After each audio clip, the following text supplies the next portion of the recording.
Hey guys, what's happening? All right. Thanks BizBash for having me, appreciate it. So we're going to talk today about how to let your guests shape your event and the importance of how your event can be transformative in nature. That's really going to be the theme, being transformative and being participatory. Before I get into it, I'm going to share a clip from Bonnaroo. As Anna noted, are the producers of the Bonnaroo Music and Arts Festival, now going on its 13th year. And I think a lot of our success stems from how we've been able to let our audience be a part of the creation of the festival and those experiences. So why don't we run the clip and we'll talk a little bit about it and then we'll take it from there. I carried so much energy away from this place, you know?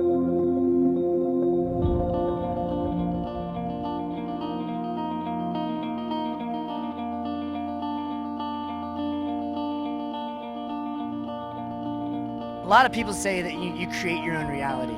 I've always felt that's half right. Honestly, we're a collective. We don't really amount to much without the community as individuals by ourselves. So these festivals are an experiment in temporary community. You can find people that you're like weirdly connected to that live thousands of miles away from you. Sometimes 50 of us, and we always come down every year. Made the trip down here from Philadelphia. We drove 1,000 miles. You'll talk to these people for like 10 minutes, then it's like you've just been best friends. You just become family with everyone. I think people really want to interact at a higher level than they do in their daily life and in our society where we've gotten upside down, you know, where people are uptight. You know, it's pretty safe here. Unless you've been here, the energy isn't really something that you can describe. It's something that you kind of can just feel. It spreads through everyone, and you get euphoric just seeing people, and you're just like walking by high-fiving strangers. We're all coming together with this intention to enjoy ourselves. Just kind of walking around and the sun is setting and you're like, this is what life should be. So many incredible, talented, creative people. You can't stop the magic. Just like high five. Pretty incredible. Run me around. That sort of set me over the edge. Not expecting. There's no way to describe. Positive vibes. Just like a crazy experience. There is an element that is beyond the sum total of each individual piece. And we are saying, yes, the magic is real and we can show you. So you're all invited next year. It's just $300 to go. Easy.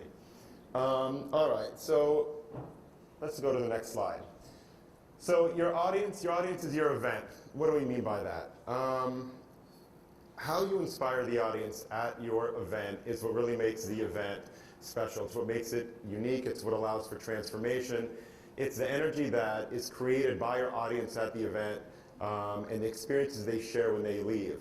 And creating space at the physical event to allow your audience to have those types of experiences is very important. It's not something that happens in a moment. It's something that they develop over time with the actual property. So much conversation right now is about engagement. I don't necessarily believe that's truly the answer. It's more about participation.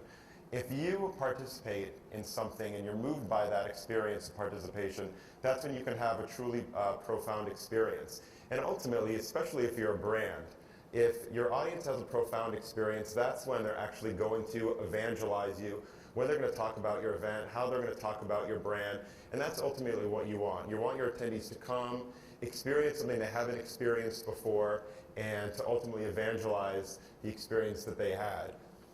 We as event producers, I think, are less about the nuts and bolts and more about the idea of participation. You can have the comfiest chairs and you can have the brightest LED and you can have the best food, but unless your audience walks away having participated in some way that isn't conventional, that's going to be a miss for your event. So let's talk a little bit about some of the things that we actually do at Bonnaroo to foster not just engagement but participation. So RFID, wearable technology. 3 years ago, we did away with a physical ticket. So if you buy a ticket to Bonnaroo, you don't get a physical ticket, you get a RFID-enabled wristband. You'll go online, you register your wristband, it's uniquely coded to you. So in case you lose that wristband, then you can send us a note and we know that there's no counterfeit involved and we can replace your wristband. Okay, fine. 2 years ago, we evolved the security aspect of the wristband to where you could actually, post-registration, connect your wristband to social. So you'd be able to connect your wristband to Facebook or to Twitter. When you arrived at the festival, there were 20 kiosks around the festival site at all 10 stages, at the comedy theater, at the cinema, and all the different experiences that we have at the event where you could actually walk up and scan your wristband. You see this kid checking in right here. It says check into the other tent. That's the name of one of our stages, other. And you can see the check-in icon. So once that person checks in, what appears is the Facebook post on the left is that I checked in for a specific show. I checked in to see Gary Clark Jr., the Red Hot Chili Peppers. So immediately what happens is it forces you to participate. It forces you to have some level of engagement that you haven't had before. And once you actually do that, you've evangelized the event, right? Just naturally by participating in the RFID program. And then something beautiful happens. All of your friends comment and they like all of the posts that you have with regard to the activities that you're engaging in at the actual festival. What this resulted in for us is 200 million positive social media impressions around the event. I think with all the different check-ins that we had and all the different comments and likes, it amounted to about 3.5 million likes and 1.5 million comments. And all of that, when you add up all the communities and you do a little bit of math, comes up to about 200 million. So that was a really important step for us. The Bonnaroovian code. So you saw in the video people being like super pumped up and super inspired and having a very transformational experience. About 5 years ago, we created something called the Bonnaroovian code, which at first you think, okay, is it a little bit kitschy, is it a little bit cheesy? Well, maybe so, but 5 years later, it is referenced in social media by our community with regularity, because that's how the community keeps themselves in check and that's how they participate. So this is actually a code. Be prepared, be here, play as a team. Don't be that guy. When you have a festival of 80,000 people over the course of 4 days, there's a lot of people that potentially could be that guy, so we try and nip that in the bud. Radiate positivity. You see a picture of a girl standing in front of Radiate Positivity. That was actually graffitied by somebody in our community at the festival. So we have walls and walls of open space where we actually foster graffiti, and a lot of what's created and painted at the event is the Bonnaroovian code. And then you see a few more: build it, leave no trace, keep it alive, spread the word. So these are tenets that we created. So when you think about your own event, what do you want your community to be about? What do you want your attendees to actually do at the event? What do you want them to take away? Creating some type of code or something that is behavioral, not in a first grade kind of way, but in a fun kind of way, I think can also go, go quite a ways. This is my favorite one, group camping. And we're going to talk about Burning Man after this, which is definitely something everybody should do once in their lives, in my opinion. But Burning Man is kind of the ultimate social experiment. And what we learned from Burning Man is the idea of group camping. There's so much that's happening with crowdfunding right now, whether it's platforms like Kickstarter, whether it's platforms like Crowdtill. You see so much happening where people are contributing their own funds to certain experiences. At Bonnaroo, you can buy a ticket. Me and this guy in the front can go and we have a great time, fine. Or we're all buddies on this side, right? And there's like 50 of us, and we all want to go to Bonnaroo together. So we send an email to Group Camping at Bonnaroo, and they will reserve a space for us as a group of 50 people to go together. So that way you don't have to do the high school party train into a festival where you all have to follow each other in cars, and that's almost impossible. The space is actually reserved for us. When we arrive at the event, it's already there, but there's one consideration you have to make. That group of 50 actually has to create something that becomes part of the physical event. So now we've kind of handed the keys to the car to the attendees. It's no longer that Superfly or Bonnaroo, the producers of the festival, are providing all the experience. Now the audience is creating the experience. So you see this like hut that is actually a post office that a group camping group 3 years ago created at Bonnaroo. They used their own money, their own funds. They came on site early, and in actual campgrounds, you can mail a postcard from Bonnaroo to your parents. Pretty cool. The one right below it is a sports bar. Guess what happens during Bonnaroo every year?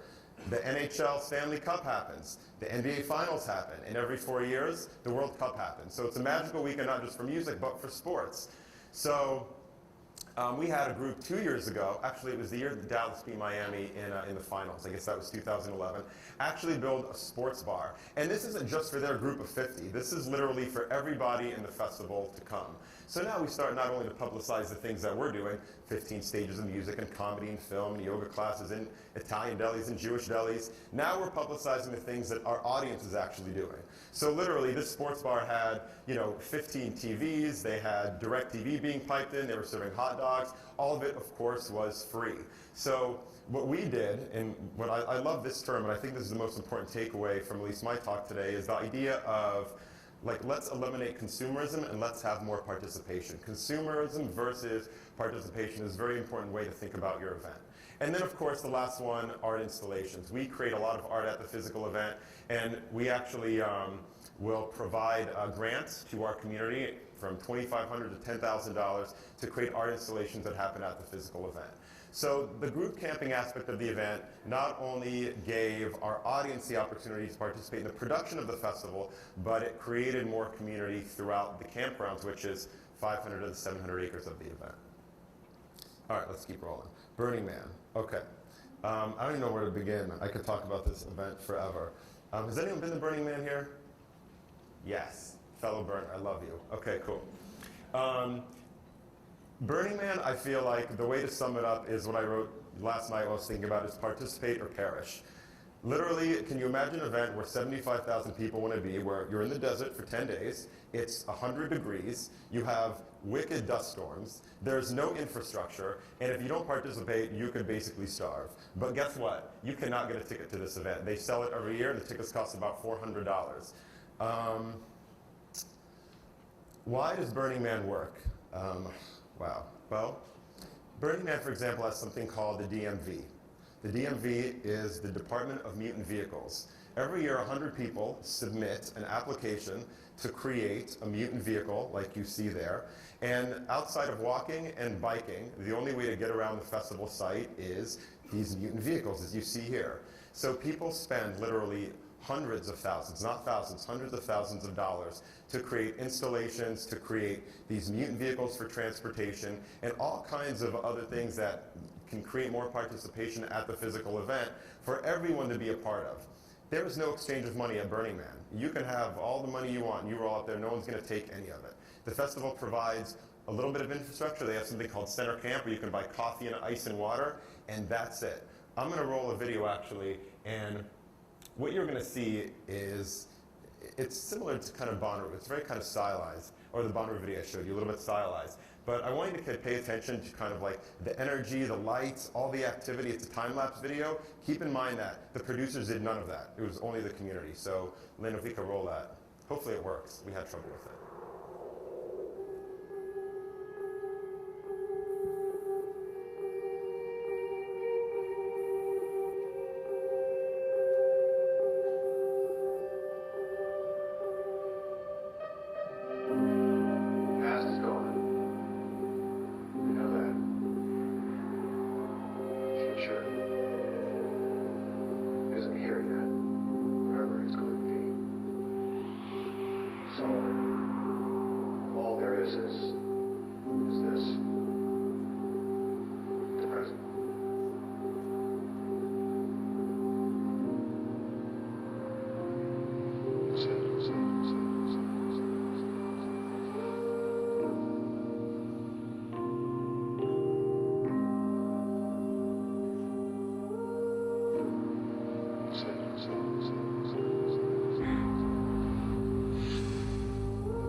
I definitely implore everybody to spend time looking at videos and images and understand the story, because I think that event is is certainly inspired Bonnaroo. I think it is the future of how a lot of events are created in this country. And again, it goes back to that tenet of they have decommodified the event. It is about participation. There is no consumerism, and I think that's a really important thing to consider overall at that event.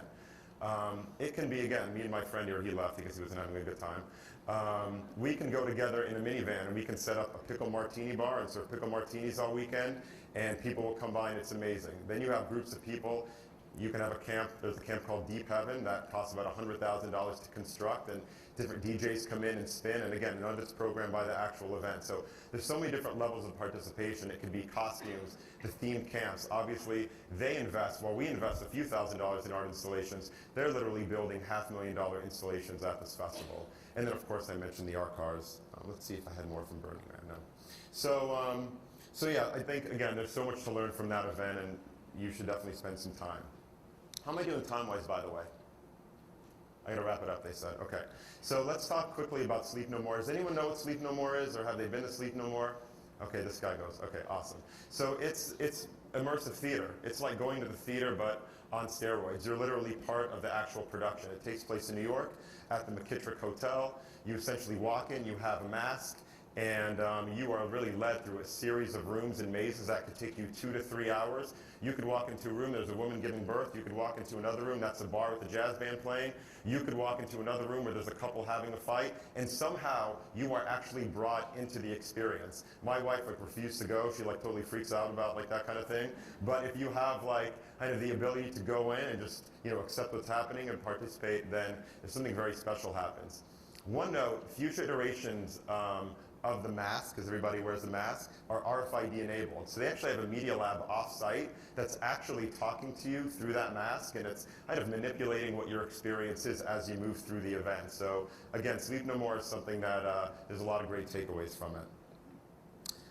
So I know I have to wrap it up, so I'll talk about a couple things I think you can do as event producers. Number one is eliminating convention.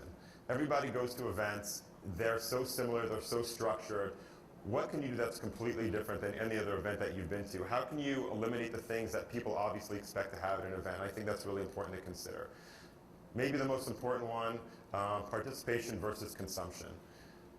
People are going to come to the event. They're going to expect to get, fed. They're going to expect to have drink. But I mean, the Guinness Book of World Records for the largest potluck event ever is only 800 people. I'm sure a lot of you do events for 1,000 people. Have everybody bring a dish. Maybe that's the element. But again, I just think there's some really simple things that even small event producers can do. Creating themes, culinary, mixology, costumes, doing art projects. Even if everybody stands up and talks about what their favorite band is or a transformative experience they had. I think those types of things are really important. Again, I just mentioned art projects. That's a big one for us. Even if it's creating a huge installation that everybody can contribute to the creation of. Wearable technology, RFID or NFC. If anyone has any questions, I can kind of take you through different companies that do that. There's so many amazing applications. I was at one event, the Manhattan Cocktail Classic in New York, where they had people really dressed up really nice. Kenneth Cole sponsored. You could actually walk up with the wristband, scan the lapel of a jacket, and then you'd get emailed a little bit of information about that jacket. So there's just kind of some cool things to do. And of course, a strong social voice. The more participation you have, the more people are going to want to be able to talk about what it is that you're doing. So how do you cultivate community in the development of content at your event? So sorry I sped through that. Is there questions or am I done? I'm done. Okay, thanks guys.